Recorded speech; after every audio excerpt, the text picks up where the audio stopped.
Ես չեմ ընդունում այս օրը, մեր համար օր չկա, մեր համար ամեն օրն էլ սգո օր է։ Այս օրը հունվարի 27-ը առաջին անգամ Հայաստանում նշվում է հայրենիքի պաշտպանության համար զոհվածների հիշատակի օր։ Ադրբեջանի սանձազերծած սեպտեմբերյան ագրեսիայի 44-օրյա պատերազմի հիշատակի օրերին եռաբլուրջ այցելած Փաշինյանը եւ բարձրաստիճան մյուս պաշտոնյաներն այսօր առավոտյան զինվորական պանթեոնում էին։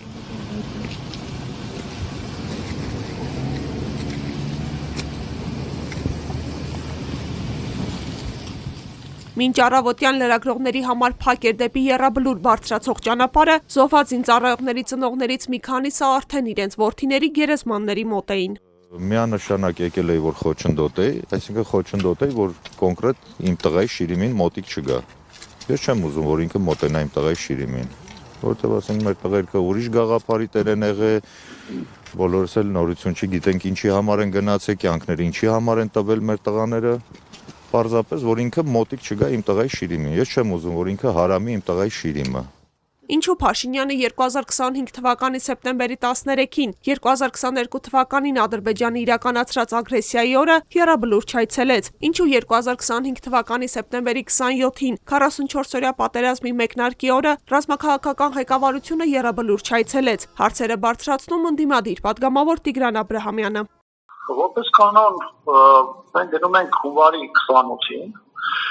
եւ այստեղ էլ գնալու ենք հունվարի 28-ին։ Տարբեր պետական հիշատակման օրերն են կամ տարբեր իրադարձություններ են,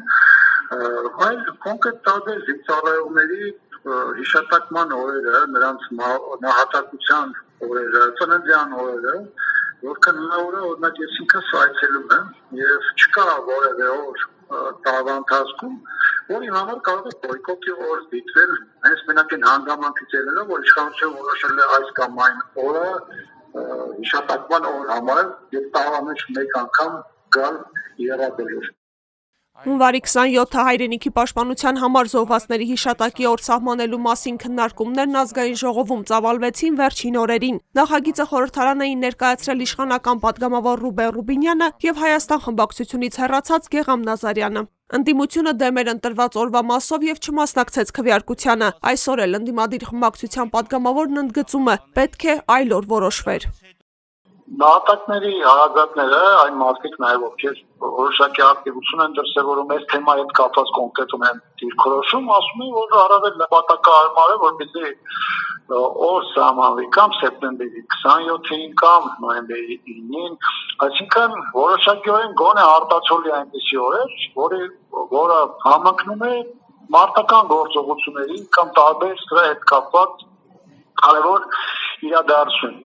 Իշխանական պատգամավոր Ռուբեն Ռուբինյանն էլ այնինչ դեռ նախագծի քննարկման ժամանակ էր նշել, չեն ցանկացել ընտրել մարտական գործողություններից որևէ մեկի օրը, քանի որ այդպես էլ հարց կծագի, թե ինչու է ընտրվել այդ, այլ ոչ թե օրինակ 44-օրյա պատերազմի սկսման օրը։ Ինձ դուր է գալիս ինչպես է պարոն Գեգամ Նազարյանը դա ձևակերպում, որ առաջին օրը կհիշենք մեր երկնային բանակը, հաջորդ օրը մեր երկրային բանակը։ Արդյոք վաղը եւս Փաշինյանն ու բարձրաստիճան ռազմաքաղաքական պաշտոնյաները եւս կայցելեն զինվորական պանթեոն։ Պաշտպանության փոխնախարարը Ֆակտոր TV-ի հարցմանն այդպես էլ ուղիղ չպատասխանեց։ Բանակի օրը ենթադրում եմ նշվելու է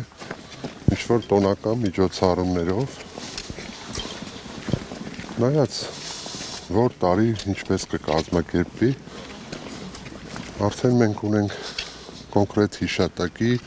մեր երկնային բանակի օր եւ բանակի օրը կնշվի որպես տոնական միջոցառում։